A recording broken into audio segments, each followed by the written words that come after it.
Philippe Pinoli, 3 fois champion du Monopoly en France. Alors voilà, on voulait t'interviewer sur Le Coin des joueurs, donc un blog qu'on vient de créer sur les jeux de société. On voulait savoir quel était ton parcours. Alors, mon parcours de joueur, il est assez classique, hein. J'ai appris à jouer à plein de petits jeux, mais assez tôt dans ma famille parce qu'on nous, on joue beaucoup. Donc, je Mhm. jouais à la belote à, je sais pas, à 7 ans, tarot à 10 ans, ce genre de jeu. Et le Monopoly, alors, j'ai pas la date exacte, mais on a joué comme tout le monde dès qu'on a su compter, hein, compter et lire, je sais pas, vers 5 6 ans. Après, j'ai arrêté de jouer comme à peu près tout le monde quand on arrête de jouer en famille parce que les parties sont trop longues, parce qu'on en a marre de s'engueuler ou de pleurer ou de jeter le jeu en l'air. Euh, Après, moi, je suis passé à plein d'autres jeux. Après, je suis passé au wargame. J'ai beaucoup joué à des wargames. Bon, j'ai joué beaucoup au tarot de la France. Et après, finalement, je suis revenu au poker parce que j'habitais dans un endroit où il y avait que des joueurs de poker. Après, je suis revenu à Magic quand je suis arrivé ici il y a une dizaine d'années dans le sud de la France, il y a 11 ans. Et après, j'ai participé au championnat de France de Monopoly un peu par hasard en 2015 à l'occasion du Salon des Jeux de Cannes, que tout le monde connaît. Voilà, je cherchais une compétition, il y avait plein de tournois, il y en avait qui étaient payants, d'autres qui étaient amusants. Je m'étais inscrit à pas mal de trucs avec les copains. Et par contre, je suis le seul à être inscrit au Monopoly. J'ai potassé un peu les règles spéciales du tournoi. Et puis, je suis venu, j'ai vu, j'ai vaincu. Donc, j'ai gagné le championnat de France. Et c'est là que j'ai découvert que c'était qualificatif pour les championnats du monde. Donc, je suis allé au championnat du monde. Ça m'a beaucoup plu, hein. Je suis allé en demi-finale. Et j'étais à ça de la finale. Et en rentrant, bah, j'ai dit à Hasbro, qui m'avait accompagné, qui m'avait financé le voyage, les vacances, etc. Je leur ai dit que ce serait bien de faire des championnats tous les ans parce qu'il y avait que au Japon qu'il y en avait sur la planète. Et moi, ça m'intéressait bien de le faire. Donc ils m'ont soutenu, ils m'ont filé des lots, ils m'ont filé de quoi jouer, quoi, 8 jeux, des nappes. Et donc depuis 2016, j'organise des tournois, dont les championnats de France. Donc j'ai rejoué, j'ai regagné. Et puis il y a une belle communauté de joueurs, mais cette fois-ci plus de compétition qui s'est constituée. Là, en général, il y a à peu près 200 joueurs dans les grands tournois, ou une cinquantaine d'acharnés dans les tournois plus petits. Et voilà, je continue de pratiquer régulièrement ce jeu de compète qui est vraiment. Alors que moi qui joue à beaucoup d'autres jeux, parce que maintenant, je m'en étais arrêté au retour de Magic, et maintenant avec les copains, je joue plutôt à Magic un peu plus moins souvent, poker on va dire tous les 2 mois, et sinon c'est une soirée jeu de société plutôt expert au minimum toutes les semaines, plus des grands week-ends où on fait que ça pendant. Voilà, je suis un gros joueur et le Monopoly refait partie des jeux auxquels on joue régulièrement, notamment avant les compètes, et puis dès que quelqu'un me lance un défi ou j'anime des trucs, ou des soirées, ou je vais dans des entreprises, ou des trucs comme ça. Ok, super. Ben, tu as répondu à beaucoup de questions, du coup, en même temps. Du coup, quelles sont tes passions? Est-ce que c'est que les jeux de société ou t'en as d'autres aussi? Non, non, moi on va dire, en gros, j'ai 3 grandes passions. Donc, je fais les jeux de société, bien sûr. Je fais de la reconstitution historique. Ça, c'est du combat médiéval. Donc, ça n'a aucun rapport avec les jeux. Ok, Et puis après, bon, j'aime beaucoup l'histoire. Donc, je lis beaucoup de romans, de magazines, de choses comme ça, quoi. ok. Et du coup, est-ce que tu as réussi à en faire ton métier au niveau de tes passions ou pas du tout, ou un métier complètement Un autre? métier complètement différent. D'accord. J'aurais, je rêvais d'être prof d'histoire, mais je suis resté. Toi, il y a un Napoléon au-dessus de moi là. Oui. Mais en fait, bah, tu vas être passionné d'histoire et vivre totalement ta passion sans être prof. C'est même mieux, à mon avis, je recommande. Donc, je suis un peu ça. C'est comme ça que je me suis retrouvé dans la reconstitution médiévale et le combat médiéval. D'accord. Mais non, j'ai un métier normal. Et dès que j'ai fini, par contre, je m'occupe de mes passions comme tout le monde, hein. Ok. Donc, Donc, non, j'en vis pas. Et pour répondre à ta deuxième question, bah voilà, donc c'est du mode associatif, donc évidemment, on gagne pas d'argent. Mon plus gros lot, c'est d'avoir gagné le voyage à Macao avec dans le palace, avec une semaine de voyage offert par Hasbro, parce que j'allais représenter la France au championnat du monde. Mais sinon, on gagne que des lots. Alors, j'ai plein de Monopoly, mais bon, ça nourrit pas son homme. oui, donc ton métier, ça n'a rien à voir avec ta passion, quoi. Tu, Non, non. tu... Bon, après, moi, je suis fonctionnaire territorial, D'accord. et directeur des transports dans une agglomération. Donc, je m'occupe des D'accord, ok. transports en commun. Voilà. Sur Paris? Non. Non, en l'occurrence, je suis descendu de la région parisienne il y a 11 ans. Maintenant, je suis sur Menton, sur la Côte d'Azur. D'accord, ok. Ok, et on se posait la question, donc pourquoi avais-tu choisi le Monopoly? Ben, je te dis, j'ai découvert ce mode compétition qui me plaisait beaucoup, qui a vraiment beaucoup de qualités. Personne n'organisait rien, donc moi je suis un peu par ma famille. Moi j'ai des associations et si tu en as, tu sais que pour que les choses se fassent, faut les faire soi-même. Donc j'ai décidé d'organiser tout ça pour pouvoir continuer à jouer en compétition, parce que sinon personne ne le fait. Il n'y a aucun autre tournoi en France. Il n'y a aucun autre pays, à part, je te dis, le Japon et la France, où il y a des championnats tous les ans. Moi, je suis fier qu'en France, il y a des championnats tous les ans. Il y a au moins des championnats de France, il y a d'autres tournois. Des fois, j'organise des soirées dans des entreprises. J'ai organisé des soirées pour l'anniversaire d'un gars que je connaissais pas, mais le projet était sympa. Les mecs m'ont dit, allez, on te paye le billet d'avion à Paris, ça lui ferait plaisir de jouer contre toi. Donc voilà. Là, je vais monter en Ardèche parce qu'il y a un club de jeux de société qui m'a contacté. Il m'a dit, ah, on aimerait bien que vous veniez. Je dis, bah écoutez, mon frère habite à côté, donc oui, je viens et je vous fais un week-end Monopoly. Moi, ça me fait plaisir. Super. Et du coup, est-ce que le Monopoly, c'est devenu ton jeu préféré ou est-ce que tu as un autre jeu préféré? Non, non, c'est pas mon jeu préféré. C'est un jeu que j'aime bien, qui a ses limites, mais qui a ses avantages. Hein, parce que comme c'est des parties d'une heure, bah, on peut jouer au bureau, par exemple, à la pause déjeuner. Mm. Mais non, en ce moment, mes jeux préférés, ça varie. En ce moment, je regarde ma pile de jeux. Alors, regarde, je te montre. Voilà, ça, c'est la réserve. C'est une Donc, vraie en ce moment, ludothèque, hein. voilà, j'ai ma Calax remplie de jeux. Non, en ce moment, mon jeu préféré, c'est toujours Terraforming Mars, depuis 5 ans. Et en ce moment, avec les copains, avec mon frère, on joue beaucoup à Eclipse et à Dune Imperium, qui a été nommé jeu de l'année 2022, là. Expert. Ok. Voilà, mes jeux préférés évoluent dans le temps. On se lasse un peu. Et du coup, je reviens au Monopoly. Quelle est la meilleure stratégie pour gagner au Monopoly? Et est-ce que tu la connais et qu'est-ce que tu en penses?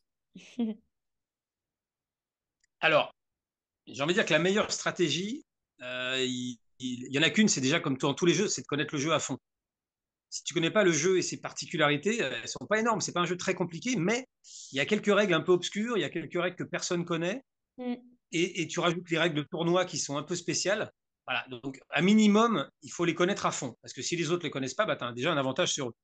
Et après, la vraie stratégie, c'est qu'en fait, il n'y en a pas.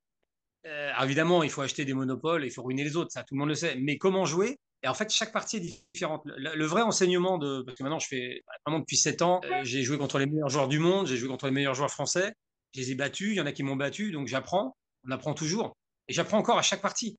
Eh ben, il faut apprendre, il faut analyser ses erreurs comme dans tous les jeux. Et voilà, après, voilà, si je joue parfaitement, que je fais aucune erreur, après éventuellement je peux perdre parce qu'il y a les dés. Mais sinon, voilà, la meilleure tactique, c'est de pas en avoir et c'est d'adapter au jeu, d'avoir la meilleure vision du jeu possible. Oui, je rebondis sur ce que tu as dit au niveau des règles. Bah, c'est en regardant tes vidéos qu'on a découvert qu'en fait, quand on passe par la case départ, on ne gagne pas 200 euros à chaque fois. Qu'au parc gratuit, en fait, il faut pas mettre À l'argent au 400. milieu. 400 euros, pardon. Non. Est-ce qu'il y a d'autres règles bah, que tout le monde fait, mais que en fait, c'est pas les vraies règles? Est-ce que tu peux les dire? Oui, les grandes histoires, c'est souvent j'achète pas au premier tour.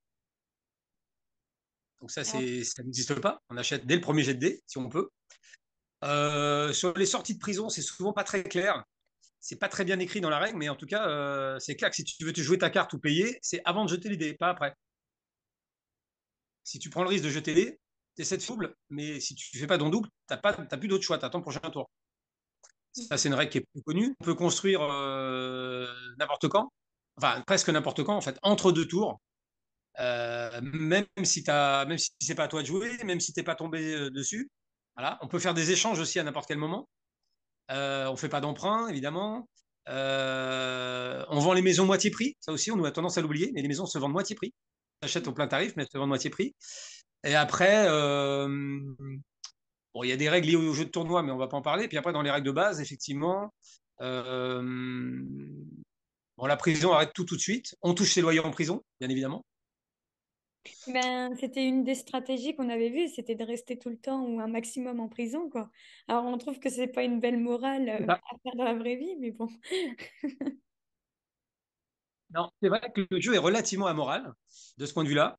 Mais objectivement, voilà, c'est un endroit où tu es caché. Alors, on ne va pas volontairement en prison, hein, c'est clair, mais il y a des manières, évidemment, soit de faire 3 doubles, bah, personne choisit de faire 3 doubles, tomber sur la case prison, alors on va dire piocher les 2 cartes prison, une dans chaque pile, personne ne fait exprès de les piocher, mais aller à la case prison, avec le mode tournoi, il y a des manières d'y aller plus souvent que les autres. D'accord. Comme avec l'autobus, on peut choisir de quel dé on se déplace, bah, on va plus facilement en prison quand on est à 7 de la prison que quand on est à 2 ou à 10. Mm. Il y a des probabilités. Moi, voilà, à certains moments de la partie, essaie de bien te placer par rapport à la prison pour te laisser les meilleures chances d'y aller. Mm. Tu choisis pas d'y aller, mais tu te donnes les meilleures chances. Avec ma sœur, quand on y jouait quand on était petite, je me rappelle qu'on attendait d'avoir les 3 terrains pour acheter des maisons. Mais du coup, c'est pas le cas en fait. Ça, c'est la règle. Si, bien sûr, c'est la règle. Oui, voilà. Et quand je dis on peut construire à n'importe quel moment, à partir du moment où on a un monopole, bien entendu. Oui, quand on a les 3 cartes, enfin, quand... ok. Et après, il y a vraiment 2 règles qui sont très peu connues, donc qui sont importantes. C'est que quand tu hypothèques des gares, Mhm. euh, la règle dit bien que si tu as les 4 gares, par exemple, tu en hypothèques 3, mais si on tombe sur la quatrième, on te doit bien 200 et pas, 5, Mhm. et pas 25, parce que tu restes bien propriétaire. D'accord. Petit détail à savoir. Et il y a une règle aussi qui est très peu connue, mais qui est vraiment une règle d'expert. Mais en fait, le nombre de maisons et d'hôtels, ils sont limités. Il n'y en a pas autant que tu veux. Il n'y a que 12 hôtels et surtout, il n'y a que 32 maisons. Et donc, il y a une règle qui est très pointue. Elle dit bien que pour avoir un hôtel, il faut acheter la 5e maison. Bah oui. Autrement dit, si tu as 4 maisons, mais qu'il n'y a plus aucune maison en vente, tu ne peux pas acheter un hôtel. D'accord, oui. Alors, c'est une règle qui se présente rarement, mais dans certaines parties, connaître cette règle-là, ça peut te servir. Moi, ça m'a servi 2 fois dans ma carrière. Et voilà, c'est une règle qui existe, donc des fois, on peut être amené à l'utiliser. Alors, si tu la connais, tant mieux pour toi. Si tu la connais pas, tu l'utiliseras jamais. Mais ça m'a sauvé la mise 2 fois. Après, c'est possible d'avoir une seule maison et d'acheter 4 maisons et de mettre un hôtel à la suite, Par non? exemple, au début, si tu as l'argent, par exemple, tu as 0 maison, Mm. mais si tu as l'argent disponible et qu'il y a toutes les maisons disponibles, pas la peine de passer par 5 maisons. Tu achètes directement l'hôtel en payant le prix de 5 maisons. Ça, il n'y a pas de souci. Mais Mm. si tu n'as plus que 3 maisons en vente dans tout le jeu, même si tu as l'argent, tu ne peux pas acheter un hôtel. D'accord. Oui, je crois qu'on inventait nos propres maisons quand on était petit parce qu'il n'y en avait plus. Donc oui, effectivement, c'est important. Voilà. Au contraire, tu peux te retrouver bloqué. Et là, il y a un moment très passionnant parce que si on reste qu'une, mais que plusieurs joueurs la veulent, eh ben on la vend aux enchères. Et déjà, tu l'achètes très cher aux enchères pour que les autres ne montent pas leur maison. Donc voilà, là, il y a des moments très stratégiques qui se produisent très très rarement, hein. Mais quand ils se produisent, il vaut mieux connaître la règle. Il vaut mieux savoir en profiter. Mais tu ne t'es jamais énervé au Monopoly quand tu étais petit ou ce jeu ne t'a jamais énervé? Tu as toujours Si, fait si, plaisir? quand j'étais petit, forcément, je me suis énervé, j'ai pleuré. Alors, j'ai jamais jeté le jeu, mais j'ai pleuré, oui, je m'en souviens très bien. C'était plutôt ma mère qui jetait le jeu en l'air. Je me souviens très bien, qui était très mauvaise joueuse, ma mère. Et comme tous les enfants, en toute honnêteté, quand j'étais petit, j'étais mauvais joueur. Et un jour, je sais pas, j'ai eu un déclic et je suis tombé. Enfin, en fait, j'aime le jeu. Et en fait, j'aime jouer. Et je me rends compte moi, mon plaisir, c'est de jouer. Alors, j'aime gagner comme tout le monde. Mais par contre, je ne tricherai jamais, par exemple. Et conditionnel, hein, je ne tricherai jamais. Mm. Parce que en fait, j'aime tellement jouer, ça me dérange pas de perdre quand j'ai fait mon maximum. Mais voilà, j'aime tellement jouer. En fait, être mauvais joueur, c'est surtout se priver d'occasion de jouer. Et donc, j'essaie d'être un bon joueur, j'essaie d'être un bon perdant. Et voilà, et c'est important pour moi. Et au Monopoly, bien sûr, j'étais très fier de gagner, mais c'est facile de gagner avec le sourire, de lever les bras. Mais Mm. perdre avec le sourire, c'est presque mes plus grandes victoires. Quand j'ai perdu mon titre au bout de 3 ans, voilà, j'avais gagné 11 parties d'affilée en phase finale. Euh, J'allais battre leur record de titres mondiaux. Mais j'ai quand même perdu avec le sourire, je crois, même si j'en avais gros sur la patate. Et il y avait plein de monde, il y avait des caméras, tout ça. Et voilà, c'était plus important pour moi de montrer bonne figure. Surtout que j'allais commenter la fin du match que de jeter le jeu en l'air ou être mauvais joueur. J'y repense quand tu étais au Japon, que du coup, tu as fait la demi-finale. Tu Mm. devais parler en anglais ou comment ça se passait? Alors effectivement, la langue officielle du tournoi, c'était l'anglais, Mm. sachant qu'on jouait sur le jeu historique d'Atlantic City, donc avec les cartes en anglais, enfin, bon, les montants sont les mêmes, les couleurs sont les mêmes, mais les cartes sont en anglais. La langue du tournoi était l'anglais, mais bah, évidemment, il y avait un melting pot de 28 nations, Mhm. mais il y avait 3 francophones, donc de temps en temps, on pouvait quand même parler en français avec le suisse et le belge, quoi. Ok. Mais la langue était l'anglais, ouais. Tout le week-end, on a parlé que l'anglais, hein. Oui, Il donc y avait des ça te gens de permet de partout. rencontrer aussi beaucoup de monde, quoi. Ah bah là, c'était un moment génial. J'ai rencontré, de toute façon, le créateur du jeu de tournoi, les meilleurs joueurs du monde, des anciens champions du monde. Ah, j'ai fait une partie géniale contre trois anciens champions du monde. Ça, c'est un énorme. J'ai gagné d'ailleurs. Après, j'ai sympathisé avec tous ces gens-là. On a gardé contact avec beaucoup de gars. Typiquement, quand je suis allé en Italie, à Venise, j'ai pris contact avec le champion du monde. Il m'a reçu chez lui. On a joué une partie. Il y a une petite communauté sympa parce on a vécu des moments géniaux, une semaine tous ensemble, comme si on était en vacances, quoi. Oui, parce que j'allais dire, il n'y a pas eu un entraînement spécial avant de faire le championnat. Tu t'es pas entraîné toute la nuit pour ça. Bah, avant les championnats, genre, je joue quelques parties. Avant les championnats du monde, c'était difficile parce que le niveau était pas terrible en France. Moi, j'avais gagné, mais le niveau était relativement faible, objectivement. Là, le niveau est bien meilleur maintenant. Les gens jouent beaucoup contre moi. J'ai organisé beaucoup de tournois, donc le niveau monte. Donc, je m'étais entraîné en potassant les règles, mais honnêtement, je joue beaucoup mieux maintenant qu'à l'époque. Vraiment, je joue beaucoup mieux maintenant. Parce que j'ai aussi joué contre les meilleurs joueurs du monde pendant toute une semaine et ça, personne d'autre l'a fait en France. Donc, après, j'ai partagé mon expérience, hein. Et maintenant, il y a d'autres joueurs français qui jouent très bien. Le niveau a monté, donc c'est plus dur de gagner maintenant qu'en 2015, franchement. Oui, parce qu'il y a plus de Français, du coup. Ah bah, il y a plus de, il y a des meilleurs joueurs, il y a des gens qui ont 2, 3, 4, 5, 6, 7 tournois d'expérience, et ça change Ah tout, oui, quoi. bah oui, oui. Et d'ailleurs, les finales, c'est un peu toujours les mêmes maintenant, hein. Moi, j'ai fait 8 finales en 6 ans. L'autre meilleur joueur français, il a fait 4 finales en 5 ans. Il n'y a pas de surprise, hein, les meilleurs sont en finale. Il y a beau avoir des dés, les meilleurs sont là, quoi. Pour nous battre, lui ou moi, il faut vraiment être très très fort, quoi. Est-ce que tu as fait d'autres tournois dans d'autres jeux de société ou tu as fait que le Monopoly? Alors, j'ai dû faire ouais, un ou deux tournois de poker, j'ai dû faire des tournois de Seven Wonders, mais au Fige, hein, à Cannes. Sinon, j'ai fait 2 fois les championnats de France de Magic, comme je t'ai dit, Mm. qui est quand même une compétition de bon niveau. En compétition de jeux de société. Il n'y en a pas Et tant que ça, en fait. À part les oui. championnats de France un peu officiels, échecs, Monopoly, enfin échecs, dames, Scrabble. En fait, il y a peu de compétitions, hein. Mm. Personne ne les organise, donc il faut les faire soi-même. Moi, je m'occupe déjà du Monopoly, c'est déjà pas Bah mal. oui, c'est déjà bien. Mais du coup, tu n'as jamais participé à un tournoi de jeux d'échecs, de dames, Ah, si, posées? si, ça me revient. J'ai fait un tournoi de ping-pong. J'ai dû faire un tournoi d'échecs quand j'étais petit, ouais. Oui, j'ai fait un tournoi d'échecs, je me souviens. Ils voulaient me prendre dans le club, d'ailleurs. Parce que, voilà, ceux qui. Oui, j'ai joué beaucoup. Je jouais tous les jours au lycée. J'ai joué. Non, au collège, je jouais 5 à 6 parties par jour, ouais, d'échecs. Ah oui. Et t'as pas voulu être pris dans le club d'échecs parce que tu avais d'autres priorités, peut-être? Voilà, je sais plus ce que je faisais à l'époque, mais non, j'aimais bien jouer avec mon meilleur ami, c'est tout, avec mon père. Mais... Ok, et du coup, tu l'as dit, je crois, au tout début, mais pour être sûr, est-ce que tu continues de jouer régulièrement? Est-ce qu'il y a des tournois? Est-ce que tu comptes y participer euh, à Alors, nouveau? les seuls tournois qui existent, c'est les miens. Donc, Hmm. à chaque fois que je les organise, je participe, hein, parce que y a que comme ça que j'arrive à jouer en compète. Euh, donc, j'ai organisé les championnats de France cette année. J'organiserai les championnats de France l'année prochaine. Je verrai si j'ai d'autres opportunités.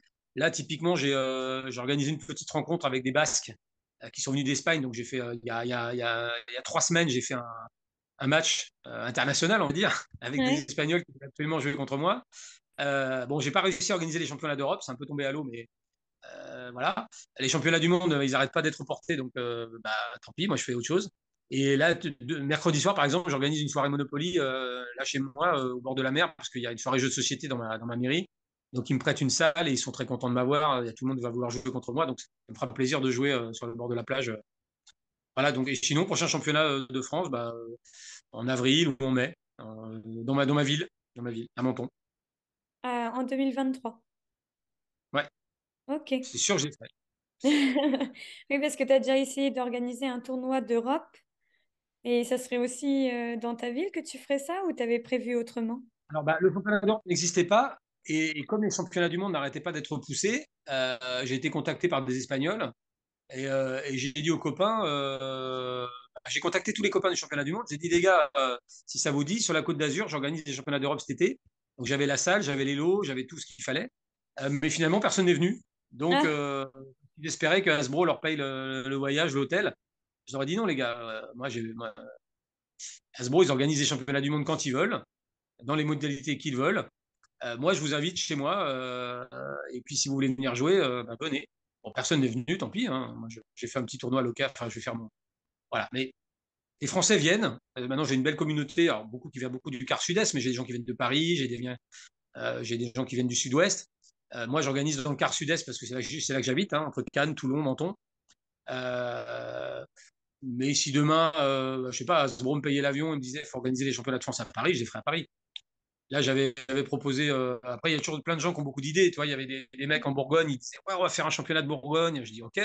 Ils voulaient me payer le billet. Je dis j'arrive avec tous mes jeux, j'organise les championnats. Finalement, ils n'ont rien fait. Je te dis, il y a une entreprise qui m'a fait venir à Paris et puis il y a des anciens HEC là, qui jouaient beaucoup au Monopoly. Ils m'ont dit ah, là, pour les 30 ans de copains, on voudrait lui faire une surprise.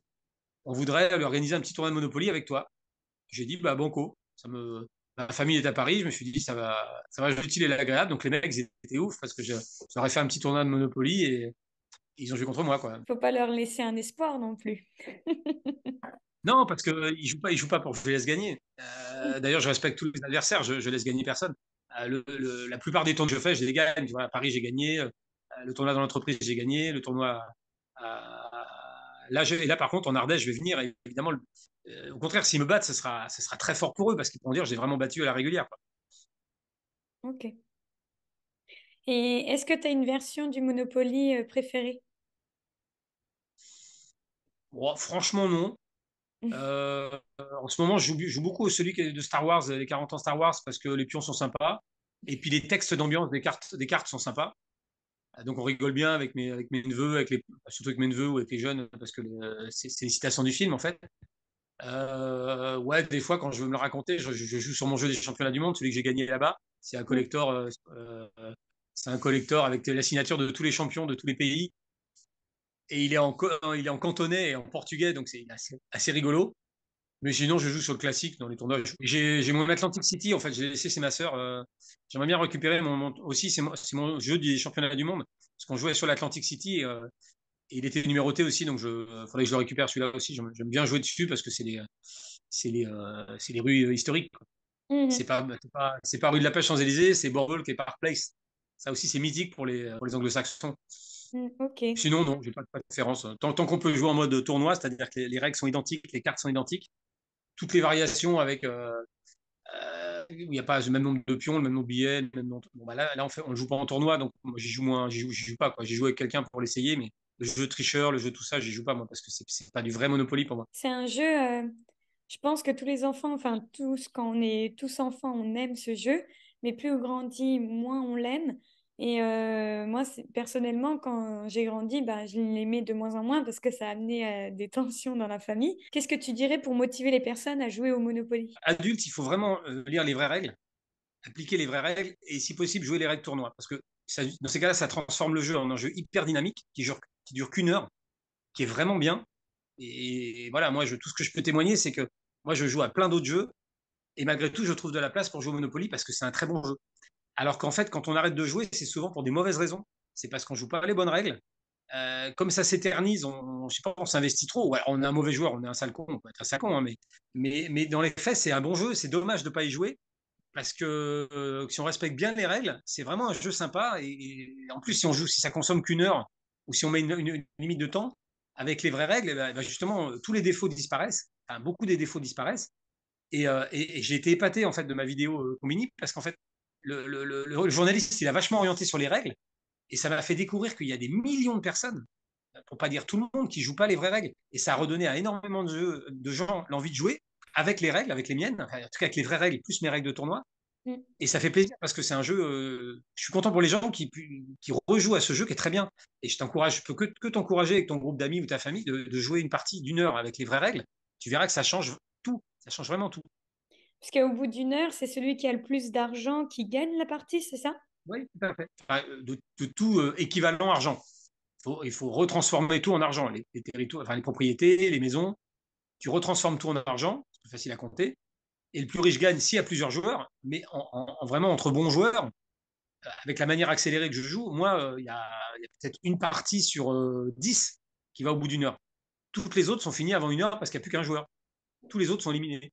En fait, le troisième dé accélère tellement le début et la fin que c'est très dur de faire une partie en 1 heure. En fait, en général, ça dure 3 quarts d'heure. Quand tout le monde joue relativement vite. Si les gens jouent lentement, bon, ça jouera 1 heure. Mais c'était pas drôle de compter. Ça devient chiant de compter. Alors qu'avec les règles comme tout le monde est mort sauf un avant la fin, bah, tu sais qui a gagné et tu peux en refaire une autre.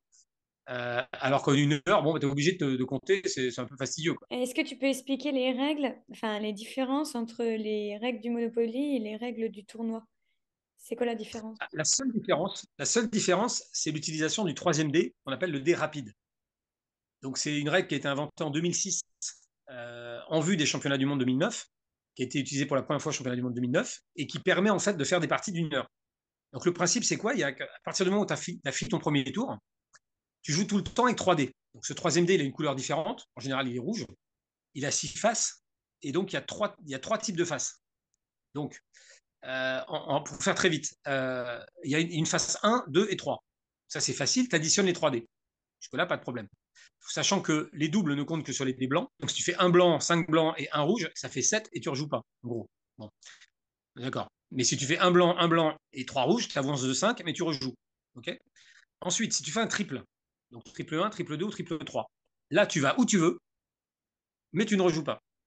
Et par contre, D'accord. où tu veux, c'est un premier choix qui Ah n'existe oui. pas dans le jeu normal. Donc, tu Mm. peux aller où tu veux, acheter ce qui te manque, aller te planquer en prison, aller sur la case départ, aller piocher, tu fais ce que tu veux.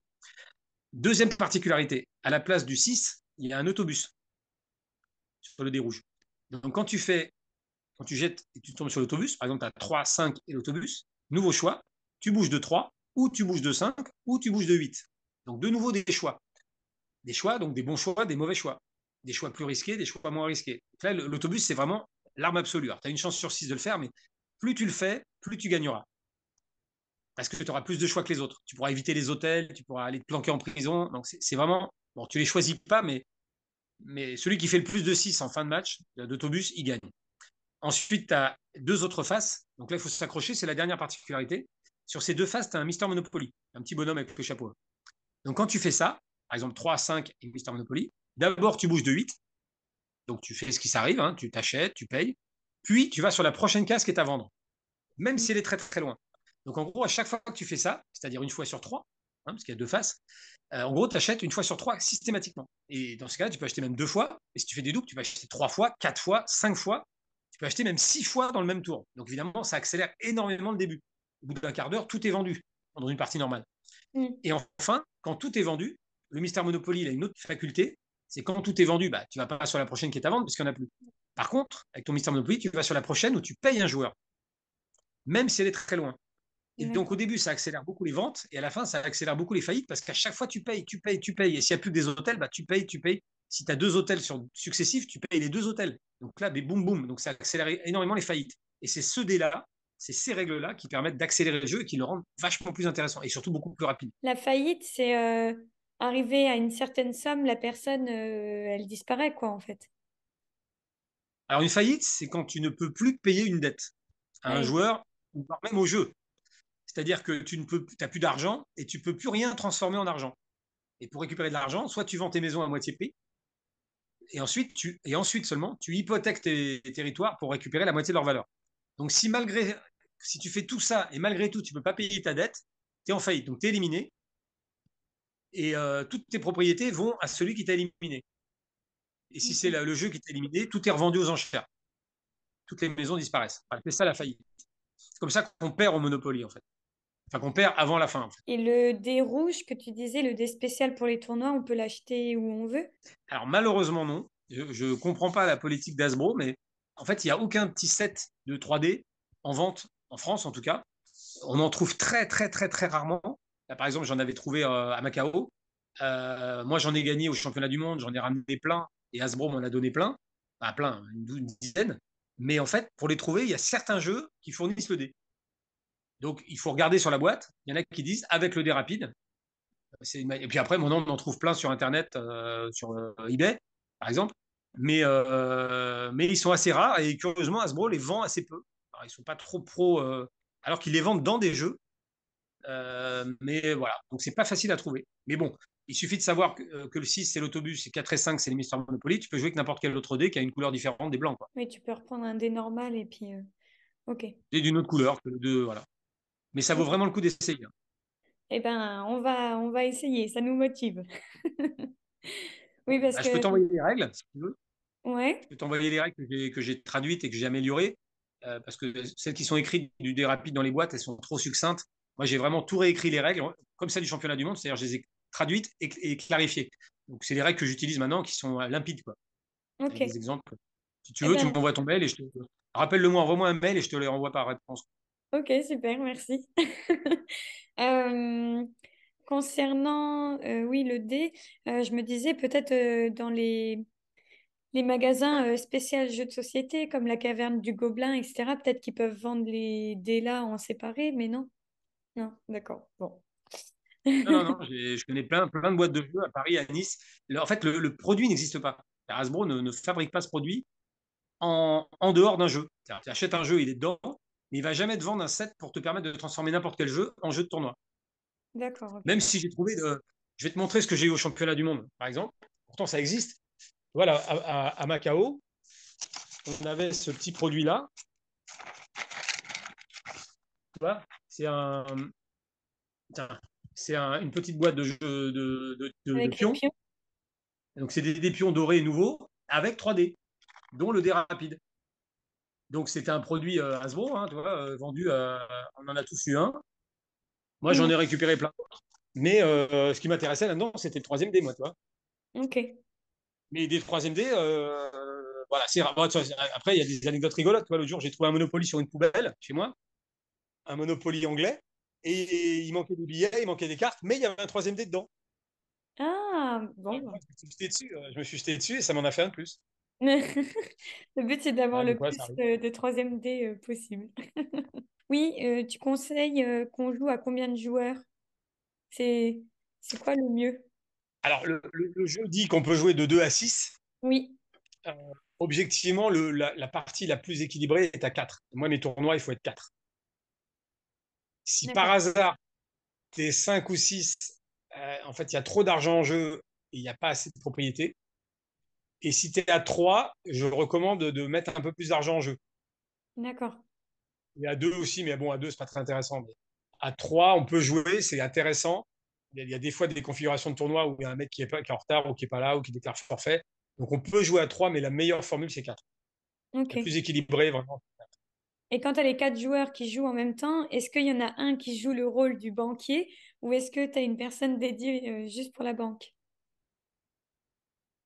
Bah, en général, chez soi, on n'a pas le choix, hein. Il faut bien qu'il y en ait un. Oui, C'est rare qu'il y ait un mec qui oui, veuille faire que banquier. Donc il y en a toujours un qui se désigne ou il redonne qui est l'argent, volontaire, etc. etc. En tournoi, en tournoi, évidemment, on fait pareil, hein. Il n'y a que dans les phases finales où, en général, je fournis un arbitre, quoi. Ah oui, d'accord, Euh, ok. en finale, évidemment, c'est pas un joueur qui, bon, pour des raisons de concentration, en général, moi, quand je joue, c'est toujours moi qui fais l'arbitre. Mais en Mhm. demi-finale, finale du championnat, il y a un des arbitres ou un volontaire, un mec qui s'y connaît bien, qui fait la banque. Ok, Après, j'ai toujours une anecdote rigolote. Alors, au championnat du monde, par exemple, il y avait un arbitre à chaque table et les billets étaient numérotés. C'était sérieux, quoi. Tu pouvais pas récupérer des billets de la partie d'avant, ils étaient attachés à ta table, en fait. Mais il y a une anecdote rigolote que m'ont raconté les Japonais, c'est que les Japonais sont tellement honnêtes naturellement, c'est que au Japon, en fait, il n'y a pas de banquier. Donc, quand tu fais d'accord. une partie en famille, en tournoi, même en finale des championnats du Japon, il n'y a pas de banquier, tout le monde se sert dans la banque. C'est rigolo, hein. T'imagines Bah, si tu ouais. fais ça en France ou en Italie, Bah, il y en a en 10 plein minutes, qui il n'y a vont plus d'argent dans tricher, la hein. banque, quoi. Ah bah oui. Donc, bah, pour les personnes qui vont regarder la vidéo jusqu'au bout, on les félicite. Quel est le conseil ou le message que tu veux leur donner? Ben, jouer parce que j'emprunte toujours l'expression de, je crois que c'est Catala qui a dit ça, le grand créateur de jeux. Il dit dans jeu de société, il y a société. Et c'est vrai. En fait, voilà, jouer, moi je trouve ça génial parce qu'on est avec des vrais gens. On n'est pas devant un écran. Et moi, j'aime pas les jeux vidéo, j'aime pas trop les gens en ligne, j'aime pas les gens en ligne. Mais dans des jeux de société, bah voilà, on a une bière, on peut discuter. Et c'est toujours mieux que de voir des gamins l'un à côté de l'autre sur leur écran. Donc, voilà. Et les jeux de société, c'est la mode en ce moment. Il y a un buzz et il y a une vraie raison, c'est que ça rapproche les gens et c'est génial, quoi. Donc Mm. jouer. Et une deuxième citation que j'utilise toujours, c'est on ne devient pas vieux en jouant, euh, En fait, c'est quand on arrête de jouer qu'on devient vieux. Voilà. Ouais. Bon, bah super, on termine sur une belle image. Mais franchement, dès que tu peux lire, qu'est-ce qu'ils disent sur le jeu? Ça doit être à partir de 6 ans, je crois, non? De Mhm. 7 à... Non, je sais même pas ce qu'ils mettent. Je sais même pas ce qui est écrit sur la boîte. Ouais, bon. Tu peux dire comme Tintin de 7 à 60, 77 ans, mais j'ai déjà vu des gens plus âgés y jouer.